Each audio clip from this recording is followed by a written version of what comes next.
한국과 일본 롯데그룹을 모두 지배하고 있는 일본 롯데홀딩스의 주주총회가 내일 일본에서 열립니다. 네, 신동주, 신동빈 형제 드디어 표대결을 벌이게 됐는데요. 그 결과에 따라 누가 그룹을 실질적으로 지배하고 있는지 가늠할 수 있을 것으로 보입니다. 네, 김방희 생활경제소장 모시고 경제 이슈 정리해 보겠습니다. 네, 안녕하십니까? 네, 안녕하십니까? 김방희입니다. 롯데그룹의 경영권 분쟁 내일이 분기 순수령을 맡게 됐는데 그렇습니다. 롯데홀딩스 주주총회가 열리는데 롯데홀딩스는 어떤 회사입니까? 그러니까 한국과 일본 롯데의 실질적인 지주회사다. 이렇게 보시면 되겠습니다. 지금 한국 롯데는 일본 롯데 한 10배 규모가 된다는 게 다 잘 알려졌죠. 네. 한국 롯데의 지주회사격은 호텔 롯데입니다. 예. 호텔 롯데 그 지분의 72.65%를 보유한 게 L투자회사라고 알려진 회사인데요. 논란이 많은 회사죠. 이 회사 지분 100%를 보유한 게 롯데홀딩스입니다. 그러니까 실질적으로 일본 롯데홀딩스야말로 실질적 지주회사다 이렇게 보시면 되는데, 그러다 보니까 지난번에 왜 아버지가 차남을 해임하고 또 차남이 아버지를 내쳤던 격전장이 된 것도 바로 롯데홀딩스 이사회였습니다. 예. 그렇다면 이제 롯데홀딩스를 장악하면 하늘롯데 전체를 다 지배할 수 있게 되는 거군요. 네, 그렇습니다. 이게 참 지분 구도도 절묘합니다. 이미 알려진 것처럼 두 형제가 가지고 있는 건 각각 2% 안쪽인 것으로 알려지고 있고요. 또 정체가 불분명한 지주회사의 지주회사입니다. 광윤사가 33%, 종업원 지주회가 32%, 또 일본 롯데 계열사가 32%가량을 이제 가지고 있는 것으로 알려지고 있습니다. 근데 현재 그 차남인 신동빈 회장 같은 경우에는 50% 이상의 우호 지분을 확보했다 이렇게 공언하고 있고, 장남인 신동주 전 일본 롯데 부회장 같은 경우도 뭐 3분의 2는 내 편 아니겠느냐 이렇게 호언을 하면서 출국을 했습니다. 13일 차남이 출국했고 오늘 오전에 장남이 출국해서 내일의 주총에서의 격도를 예고하고 있습니다. 두 가지가 핵심 변수일 겁니다. 이제 아버지인 신격호 명예회장이 과연 주총에 참석하느냐인데 이건 참석이 불가능한 것으로 일단 관측되고 있습니다. 시간도 촉박한 데다가 비서실장 자체가 교체됐기 때문에 차남 측 인물로 그런 얘기가 나오고 있고, 또 하나 종업원 지주회라는 게 32%를 가지고 있어서 상당히 중요한 지분인데요.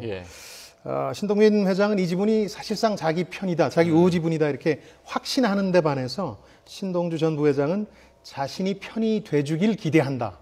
그래서 뉘앙스가 조금 다릅니다. 차남이 조금 더 자신 있어 하는 표정입니다. 신동빈 회장은 13일 출국했고 오늘 오전에 신동주 전 부회장이 출국했지 않습니까? 결국에는 내일 주총장에서 만날 것 같은데, 자, 신동주 전 부회장이 혹시 기습적으로 신동빈 해임안을 낼 가능성은 없는지도 궁금한데 어떻게 보시는지요? 충분히 가능은 합니다.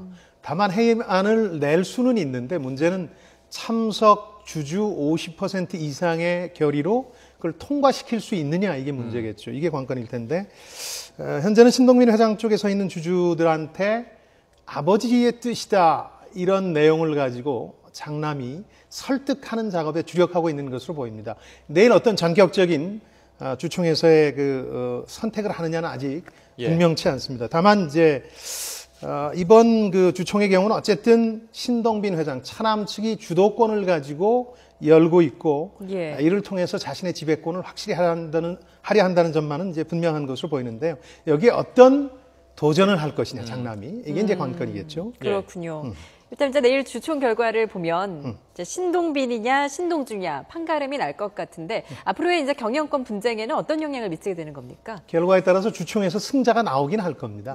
그러나 그렇다고 해서 경영권 분쟁이 마무리되는 건 아닙니다. 중요한 전투가 1라운드가 마무리되는 거죠.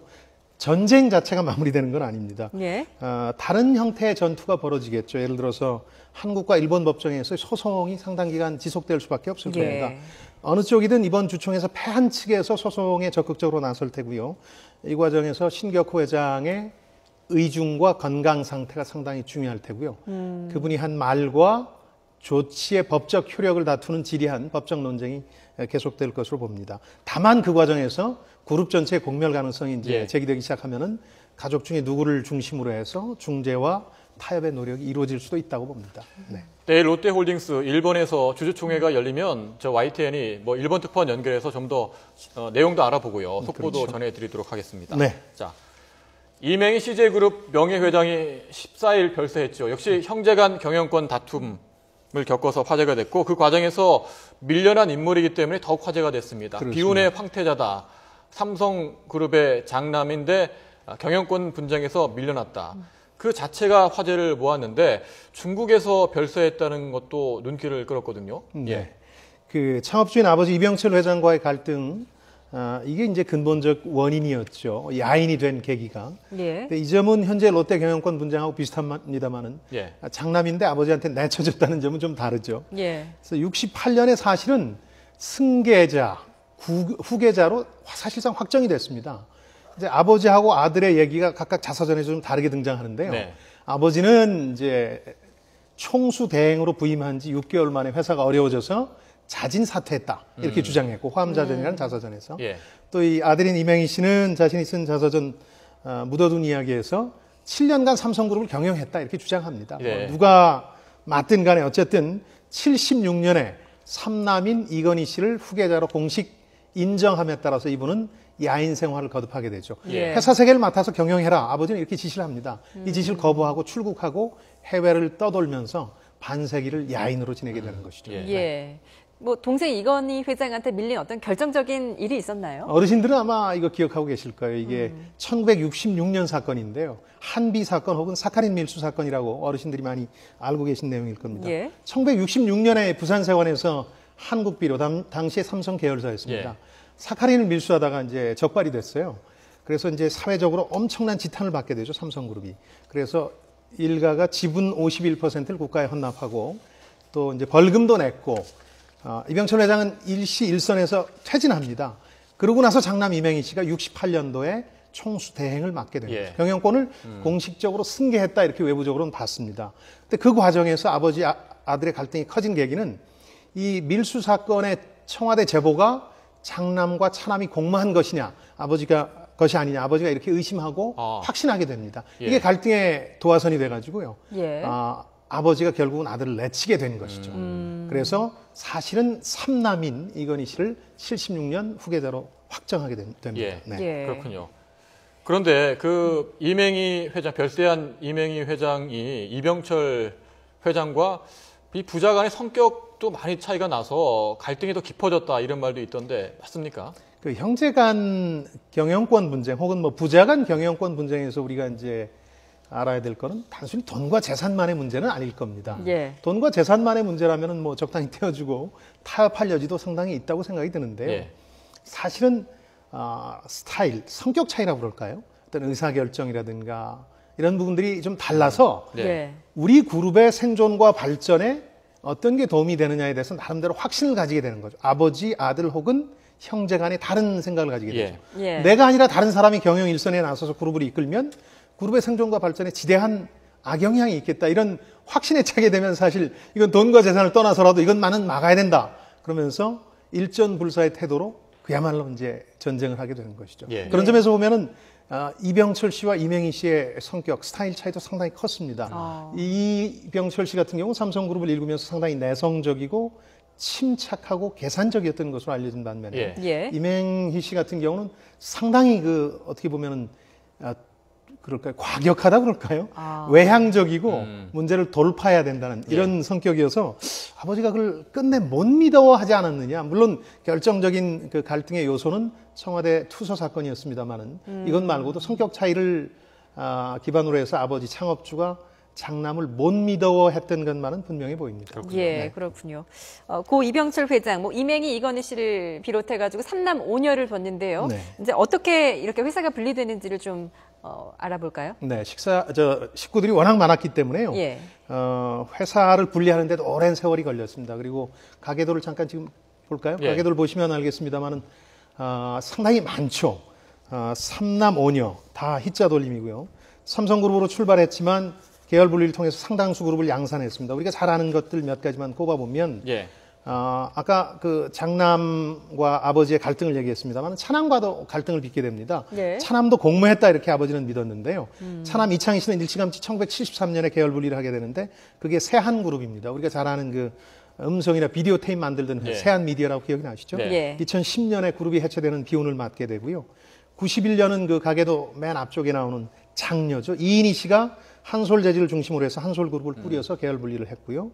동시에 8녀 중에 막내죠. 8자녀 중에서 막내인 이명희 씨도 신세계그룹을 계열 분리합니다.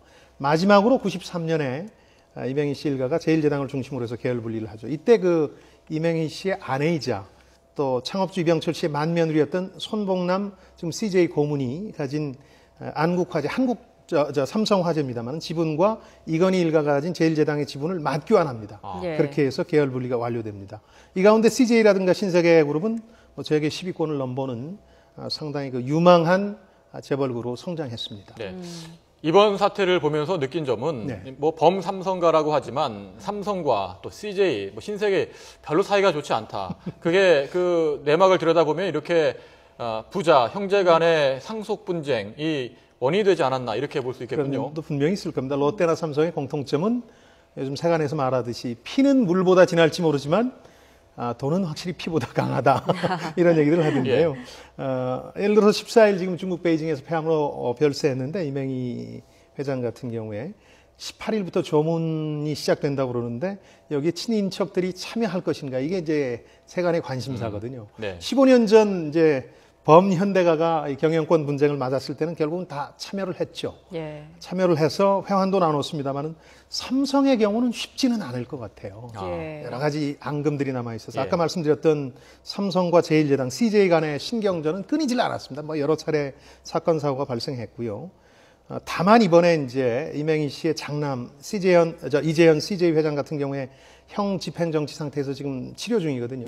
탄원서를 삼성가에서 내준 적이 있어서 화해 여지가 있는 게 아니냐 이런 얘기도 좀 나오고 있습니다. 뭐 CJ처럼 본격적으로 재산 때문에 다투진 않았다 하더라도 그 영역, 사업의 영역을 두고 다툰 적도 많습니다. 신세계 같은 경우가 유통을 하게 되니까 삼성이 유통을 이제 호시탐탐 노린 적이 있어서 신경전을 벌인 적이 있죠. 아무래도 이제 국내 시장 자체가 워낙 포화 상태고 그러다 보니까 상대방의 영역을 침범하지 않는다 이런 계열 분리 때 신사 동맹 같은 게 잘 지켜지지 않는 면이 좀 있습니다. 근데 뭐 이제 삼성이나 롯데나 우리 경제에 차지하는 뭐 이런 비중이나 이런 걸 볼 때 단순히 재벌과의 집안 싸움이다 이렇게 보기에는 좀 어려울 것 같아요. 그렇습니다. 이게 우리 경제 자체를 이제 들었다 놨다 할 수 있는 사안이고요. 혹시 경영권 분쟁 와중에 현대가가 그랬듯이 그룹 전체의 전망이 위태로워지게 되면 우리 경제에 미치는 영향도 상당히 큽니다. 그래서 저는 세 가지를 꼭 지목하고 싶어요. 그 재벌가들이 이참에 롯데라든가 삼성 사태를 보면서 몇 가지 좀 깨우쳐야 되는데 그 중에 하나가 승계의 딜레마라고 제가 한번 이 방송에서도 말씀을 했습니다만은 오너나 창업주 입장에서 상당히 그 늦추고 싶죠. 형제 간의 경쟁도 유발하면서 자기 영향력을 잃고 싶지 않아서. 그러나 승계 구도를 빨리 확정짓지 않으면 돌발 변수가 생길 수 있거든요. 아버지 건강 상태가 나빠진다든가 총기를 잃을 수도 있는 거니까 이런 점 하나. 또 하나는 후계 자군에 아직은 형제밖에 없습니다. 전문 경영인이 여기에 들어가질 않는데요. 그 미국의 자동차 회사 포드사 같은 경우도 이래까지는 전문 경영인이 아니라 손자가 이제 아들이 잠깐 CEO를 맡았다가 아버지가 섭정하는 가운데 손자가 맡아서 회사를 다시 일으킨 예가 있습니다. 그러다 전문 경영인으로 결국은 물려줬어요. 가족 승계라는 게 의미가 없다 이런 생각이 들어서. 그러니까 전문 경영인도 승계 구도에 포함시켜야 된다는 점하고 또 한 가지는 뭐 요즘 개봉한 베테랑이라는 영화에서 많이 등장하더군요. 재벌 2, 3세에 대한 교육을 좀 재벌 일가가 시킬 필요가 있다. 우리 사회의 법과 제도, 상식 위에 서 있다고 상당히 오만방자한 경우가 많거든요. 꼭 사회를 위해서가 아니라 가족들을 위해서도 그 교육을 잘 시킬 필요가 있습니다. 미국의 경우도 많이 공들여서 시키지만. 왜냐하면 잘못 시키면 어떤 경우에든 아버지, 일가 친인척, 형제들한테 부메랑이 돼서 돌아오고 그룹의 존속과 발전이라는 대명제를 해칠 수도 있으니까요. 이 세 가지를 우리 재벌 그룹들이 이번 기회에 좀 배웠으면 합니다. 자, 경제 현안 그리고 이번 사태를 계기로 해서 재벌 승계 문제가 좀 더 사회적인 주목을 받겠군요. 그렇습니다. 잘 알겠습니다. 김방희 생활경제연구소 소장이었습니다. 오늘 말씀 고맙습니다. 네, 안녕히 계십시오.